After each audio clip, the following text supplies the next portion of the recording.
నిగనిగలాడిందిరో నింగిల సుక్క, అది దగదగ వెలుగుతూ ఉంది అమరుల లెక్క.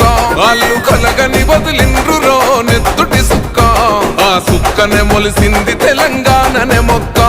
అది ఎవని బాలో అయితే అది ఎవరో తింటుంటే, ఆ అమరుల త్యాగాన్ని తలచి నడిచర రేవంతన్న.